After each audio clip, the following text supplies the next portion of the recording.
Hello, you are listening to the Eagles Podcast Network. This is the College Football Podcast. I'm Ethan Bass, part of AllGatorBait.HQ. I'm Ryan Scanlon. I'm Chase Ruge. I'm Max Bernstein. And welcome back to another fabulous episode. Lots to talk about, like always. We have playoff championship games, New Year's Six games, a couple other bowl games. Let's get red started, as always. All right, so pretty surprising with Oklahoma-LSU. Let's first talk about that bowl game. Let's the earlier bowl game. LSU, holy cow. Joe Burrow put up 63 points against Oklahoma's defense. Coming in, Oklahoma, LSU, you got Jalen Hurts, you got Joe Burrow.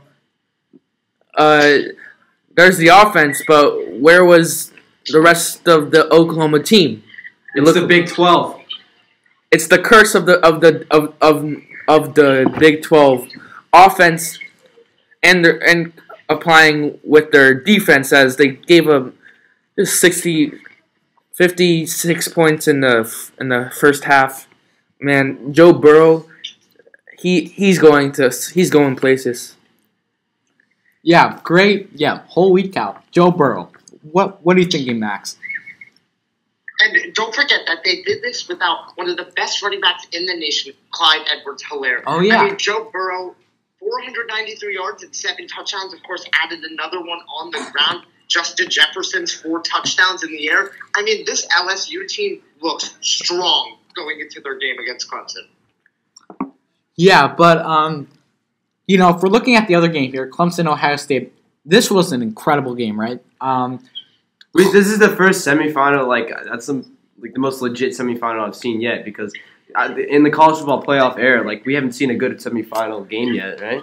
And Clemson won this down to the wire, getting that interception late in the fourth. That was an incredible game, right? J.K. Dobbins did the work in the first half, but they couldn't finish, as he went to the.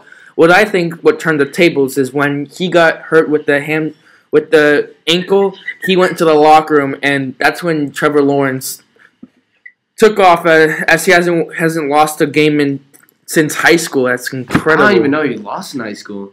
Yeah, I think he went undefeated. I mean, since 2017. Fantastic again. I mean, of course, him on the ground was really the story of this one. I mean, 107 yards on the ground.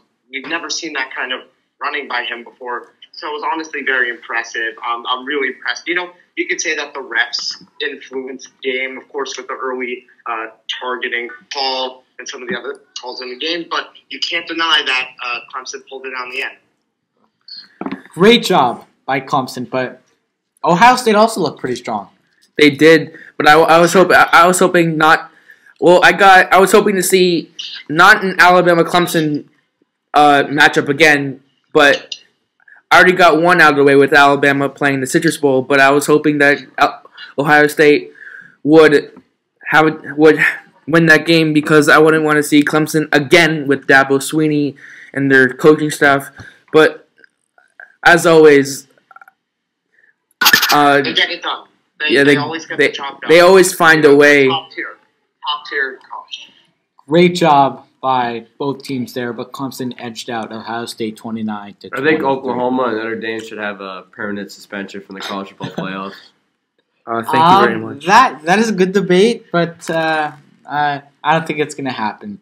All right, going into a New Year's Six bowl games, we have the Cotton Bowl first, Memphis, Penn State. Penn State absolutely destroyed Memphis 53 to.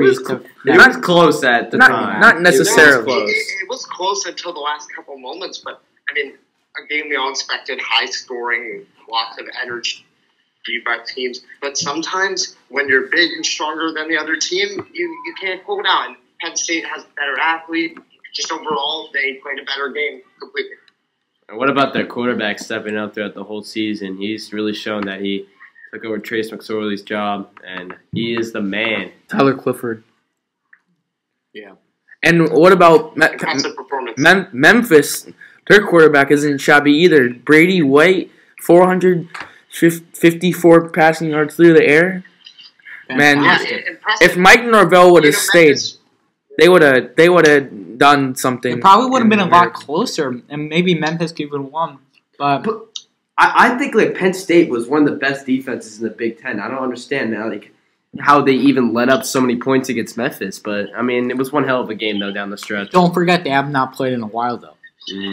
So that could also be with key players out from the drafters, just quitting or just stepping away from the bowl game. All right, going into our next New Year's Six bowl game, we have the Capital One Orange Bowl, Florida, Virginia. This was a little closer than I expected. Virginia scored that late touchdown to make it 36, to score 28 points on this one of the best defenses, in my opinion, in the country. But this was a poor performance. Yeah, I mean, Dan Mullen has done a great job throughout the season. Throughout the season and with the Florida team, even though they didn't show up to the bowl game, Virginia, they're just, I mean, they're a decent team. It's the ACC, of course, but I think Florida is going to be a playoff team next year, and they did good in the recruiting class, got a bunch of 4-stars, but it was a good game. But here's the thing: when one of your best defensive players, C.J. Henderson, sits out of this game, they knew that our weakness would be the secondary. So that's exactly where they attacked. Bryce Perkins hit us over the top multiple times. I was at the game, and it was frustrating to see our secondary play like that. But I was really impressed by our front seven. Their leading rusher was Perkins with only 24 yards. And, of course, Michael Pirine went off his best game of his college career in his last game of his college career. So, I thought the Gators outplayed them during most of the game. So I was expecting a win. And even though it wasn't as dominant of fashion as I would have liked, a win's a win. Dan Mullen doesn't get a lot of respect, and I think he should. He's one of the top coaches in the country. As well as Bronco Mendenhall, who got the Cavaliers to a New Year's Six bowl. That couldn't be possible without him because, I mean, these past couple years they've been lacking their capability, and just a lot of credit to Virginia. All right, going into impressive. All right, going into our next New Year's Six game, we have the Rose Bowl there. What happened there? Oregon, Wisconsin. It was a good game. Yeah. Oregon, Wisconsin, Jonathan Taylor, and Justin Herbert, two people going to make names in the NFL, coming down to the wire. Only a 1-point game. Oregon sneaks out a victory at the end with Justin Herbert running in the end zone. Great job by Oregon. I've watched every second of this game, and there is a big reason why Wisconsin lost this game despite outplaying it throughout the whole game, and that is because they turned over the ball way too much. I believe 4 turnovers, all in crucial situations. Oregon scored off of every single one of them. You cannot be turning the ball over in these bowl games. That is just hand them wins. You can't just be turning the ball over like that. Yeah, Wisconsin led the game in total yards. You just can't win football games with 4 turnovers. It's really hard to do that. But I've always liked seeing this matchup with Smash Mouth football Wisconsin versus the Speedsters of Oregon. But it was a great game, though. I think it really proved that Justin Herbert is a real candidate in the NFL draft to be a starting quarterback for wherever he goes. I would love to see where Herbert goes because, as you said, he is an incredible quarterback and one of the top quarterbacks in this year's draft. All right, the Sugar Bowl, we have Georgia-Baylor. Georgia won 26-14. Jake Fromm had 250 passing yards. Good job by him. Jake Fromm proved himself for a lackluster season. If he stays, next year is going to be better, but not as great. But if he goes, then Georgia will have to regroup. And on Baylor's side of things, what a great year for them. Their only 2 losses in the regular season, and the postseason was to Oklahoma, which is pretty impressive as they had tough competition in the Big 12. But after all, Georgia beats Baylor in the Sugar Bowl and on to next year. Yeah, I mean, Jake Fromm was on his game, one of his best games of the season. The connection with George Pickens was there. So overall, impressive performance by Georgia, who should be a playoff contender for many years to come. Yeah, and they also had a great recruiting class as well, even though they lost the number 1 running back in the nation, right? Yeah, but they got they have so many number 1 recruits. They got the number 1 tight end. He committed at the All-American. They're gonna be stacked down the road. Yeah. All right, going into our 2 most important game or other besides the New Year's Six, we have Minnesota, Auburn, Michigan, Alabama. These could kind of be like the rapid-fire games. Row the boat. PJ Fleck. What about my coach of the year? He has really turned around this Minnesota program. It's hard to recruit Big Ten around the Midwest. He's done a great job, even though the classes have been too good this year. But he's just it's just the system runs so well there, and you can see like everybody's buying into the Minnesota team. They've shown that they're legit, and I think they'll get to in year 6 next year.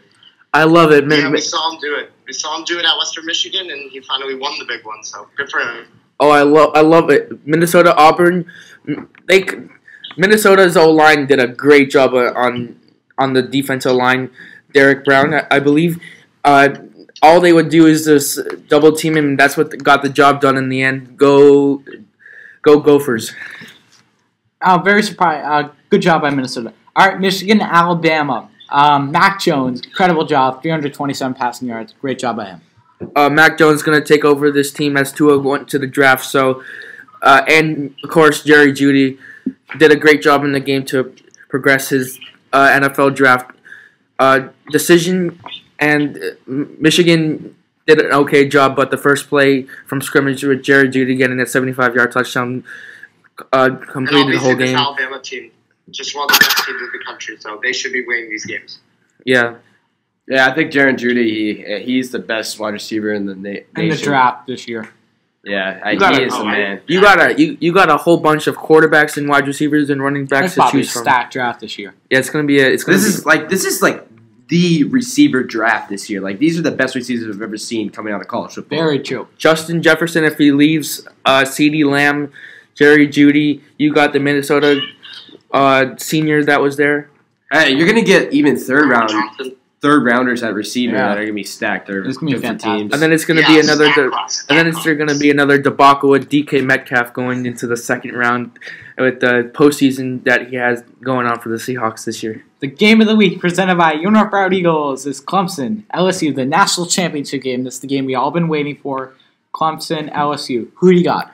Oh, this is not necessarily the game I was looking for because I wouldn't want to see Clemson in the championship again. But I want something to note here. Interesting fact is they're both the Tigers and they both have the same unique fight song. So the band is probably going to be on like the majority of the same all game. So enough with Clemson and Dabble. I want Ed Orgeron. Go Tigers! LSU all the way. Yeah, I mean, we're going to find out who is the real Death Valley here. LSU, I think I got them 36-31, but Clemson will show up. I think they'll be leading early, but Joe Burrow will just take over. Even though he said he didn't have this perfect game against Oklahoma, which is insane, like for what he has done. But I got LSU. Go Tigers, baby. I have LSU, and here's why. Joe Burrow, incredible. All the wide receivers, incredible. Their O-line, incredible. They have one of the best offenses ever. I think that LSU won't destroy them, but it's going to be very close. Yeah, so here's for me to burst all your bubbles. This Clemson team is just too well-rounded. I have not picked against Joe Burrow this season, but I doubted him. I said a couple weeks ago on this podcast that there was no way that Joe Burrow was going to be the number 1 overall draft pick. I was 100% wrong. I will take full credit for that. But for me, I think Trevor Lawrence is going to find a way like he did last year. I think this Clemson team is just going to pull it out. I think it's going to be high-scoring. I have 38-35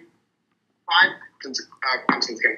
And by the way, Joe Burrow was not able to go into my Cornhuskers. I can't believe Nebraska never let him in. He went to Ohio State, then LSU. Oh my And goodness. note that LSU's only close game was to Alabama and of course the Florida Gators, which they put a huge point to that season. But if LSU wins, then Florida will get a chance to look at as a positive season because they only lost by 2 touchdowns. All right, have a great weekend of college football. Monday night is the national championship game. Have a fun one. Go Tigers. We'd like to thank you for joining us on this episode of the podcast. I'm Ethan Bass. I'm Ryan Scanlon. And I'm Chase Ruge.